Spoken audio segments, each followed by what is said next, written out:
अस्सलामुअलैकुम दोस्तों, मेरे दिल में उस रूसी जर्नैल का बड़ा एहतराम है जिसने अफ़गानिस्तान में रूसी फ़ौजों की कमान की थी।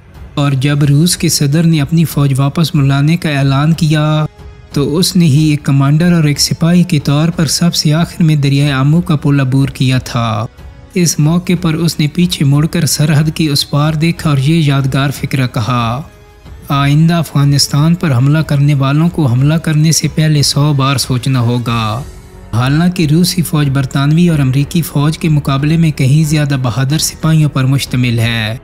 इसने मुख्तलिफ जंगों में अपनी पामर्दी साबित की है, जबकि बरतानिया और अमरीका ने तो दुनिया में पस्त हिम्मती और बुज़दिली के रिकॉर्ड कायम किए हैं।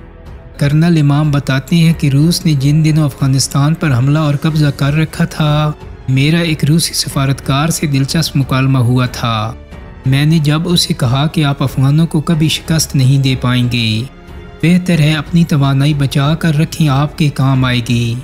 मुझे याद है उसने कहा था, मुझे आपसे इत्तफाक नहीं, हम रूसियों के कदम दुनिया भर में हर जगह पहुँचे हैं और हम हर मकाम पर फतहमंद रहे हैं। क्या आप इस हकीकत का इनकार करते हैं? इस पर मैंने अपनी बात के हक़ में दलील देते हुए कहा, जनाबे वाला, मुझे आपकी फ़ौजों की बहादुरी का एतराफ़ है, लेकिन तारीख़ की गवाही यही है कि गुज़िश्ता 3000 बरस के अरसे में कई बार यहाँ बैरूनी ताकतों ने हमले किए। इनमें आम मुमलिकतें भी थीं और सुपर पावर्स भी। सिकंदर आज़म हमला आवर हुआ, हुन आए, आर्याए आए, मंगोल आए, उज़्बेक आए और बरतानवी भी बार बार हमला आवर हुए, मगर कोई एक भी यहाँ से कामयाब होकर वापस नहीं गया, बल्कि सब भी अपने खून में डूब कर लौटे और अफ़गानिस्तान हमेशा हमलावरों के लिए कब्रिस्तान साबित होता रहा। वो जो ताकतवर थे और जिन्होंने शुरू में अफ़गानों का कत्लेआम किया, उनको अफ़गान कौम ने कभी माफ़ नहीं किया, इसलिए कि वो किसी हमलावर के सामने सरनगू नहीं होते बल्कि पहाड़ों में गुम हो जाते हैं। फिर जब वो सामने आते हैं तो हमलावर अपने ज़ख्म चाटने पर मजबूर हो जाते हैं। अंग्रेज़ जब दुनिया की बड़ी सुपर पावर थे, 3 बार अफ़गानिस्तान पर हमलावर हुए और हर बार मुंह की खाई। एक बार तो सारी फ़ौज में से सिर्फ एक डॉक्टर जिंदा बचा, जिसने वापस जाकर ये दास्ताने गम अंग्रेज़ों को सुनाई। दूसरी अफ़गान जंग में हेरात के गवर्नर ने अंग्रेज़ों को अबरतनाक शिकस्त दी।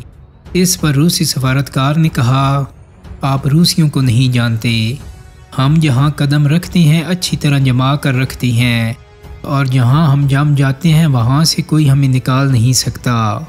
मैंने कहा, योर एक्सीलेंसी, अफ़गान बिल्कुल मुख्तलिफ लोग हैं, ये अपनी आबरू और आज़ादी के लिए कोई भी कुर्बानी देने से नहीं डरते।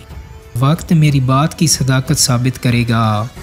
उस रूसी सफारतकार ने तब मेरी बात तस्लीम नहीं की थी, मगर बाद में रूसी मान गया कि अफ़गान नाकाबिल शिकस्त कौम है, और फिर अमेरिका अफ़गानिस्तान के पहाड़ों में फंस गया। इसमें कोई शुबा नहीं कि अमेरिका अफ़गानिस्तान में आने से पहले वो गलतियां दोहराना नहीं चाहता था जो अंग्रेज़ों और रूसियों से हुई। अमेरिका इसीलिए अपने साथ सारी दुनिया के लश्कर और जदीद असले के पहाड़ लेकर आया। फिर वो अपनी फ़ौज के बजाय मिसाइल और बम इस्तेमाल करता रहा और ड्रोन तैयारों को लड़ाता रहा ताकि जानी नुकसान कम से कम हो, लेकिन यही उसकी असल कमज़ोरी साबित हुई। उसका सिपाही लड़ने के लिए, ख़ुसूसन मरने के लिए तो बिल्कुल ही तैयार नहीं था, क्योंकि उसके सामने कोई मकसद नहीं था। उनमें हर एक भागने की फ़िक्र में रहता था। उनकी निस्फ से ज़्यादा फ़ौजी लड़कियां अफ़गानिस्तान से फ़रार होने के लिए आबरूबाख्ता होने का एतराफ़ कर लेती थीं। वो ये बहाना बनाकर अमेरिका वापस भाग जाती थीं कि वो मर्द सिपाहियों से दोस्ती के नतीजे में उम्मीद से हैं। दोस्तों, ऐसे बुज़दिल लोग अफ़गान मुजाहिदीन से कैसे लड़ सकते थे? बेशक अफ़गानों के पास लड़ने के लिए कभी अच्छा असला नहीं रहा, मगर उनके पास मजबूत अकीदा और ईमान था जो असले से बढ़कर था, और आज़ादी से मोहब्बत उन्हें दूसरों से मुमताज़ करती थी। फिर उनके पास जंग का बेहतरीन तजर्बा था। वो 30 बरस से इस तर्ज जंग के खूगर थे। उनकी एक पूरी नस्ल मैदान जंग में पैदा हुई थी। अमेरिका को मालूम था कि वो तन्हा अफ़गानों से नहीं जीत सकता, इसलिए उसने अक़वाम मुत्तहिदा की छतरी के नीचे नेटो की फ़ौजों को साथ मिलाया। दोस्तों, कर्नल इमाम बताते हैं कि मुल्ला मोहम्मद उमर मुजाहिद से मेरी पहली मुलाकात 1985 में हुई, जब वो एक आम मुजाहिद के तौर पर मेरे कैंप में ट्रेनिंग हासिल करने आए थे। ताहम मैं उस वक्त उन्हें जानता नहीं था, क्योंकि वो कोई कमांडर नहीं थे। 1994 में जब मेरी उनसे दोबारा मुलाकात हुई तब उन्होंने मुझे बताया कि मैं आपका शागिर्द हूँ और आपसे मुलाकात कर चुका हूँ। मैंने फ़लाँ कैंप में आपकी निगरानी में ट्रेनिंग हासिल की थी। मैंने मुल्ला उमर से आखिरी मुलाकात की तो उनसे कहा था कि अगर वो कहें तो मैं पाकिस्तान को खुदा हाफिज़ कहकर यहीं उनके साथ रह जाता हूँ। मुल्ला उमर ने कहा, नहीं, आप जाएं, अपने घर वालों के साथ रहें, मुझे आपके यहाँ रहने का इतना फ़ायदा नहीं होगा। जाते जाते मैंने कहा, मुल्ला साहब एक बात याद रखना, अमरीकियों के साथ दू बदू जंग नहीं करना, आप मारे जाओगे। उनके खिलाफ हमेशा गोरीला जंग लड़ें। इस पर मुल्ला उमर ने कहा, इमाम साहब एक बार मैं दुनिया को दिखाना चाहता हूँ कि अफ़गान दू बदू जंग में कैसे हैं, फिर मैं गोरीला जंग शुरू करूँगा।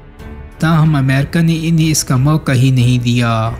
उन्होंने निहायत सख्त कारपेट बमबारी की। तालिबान ने जब देखा कि मुजाहिदीन से ज़्यादा आम शहरी शहीद हो रहे हैं तो वो काबुल से निकल गए। दोस्तों, उम्मीद करता हूँ कि मेरी आज की वीडियो आपको पसंद आई होगी। अगर वीडियो अच्छी लगी है तो उसको लाइक और शेयर कर दें।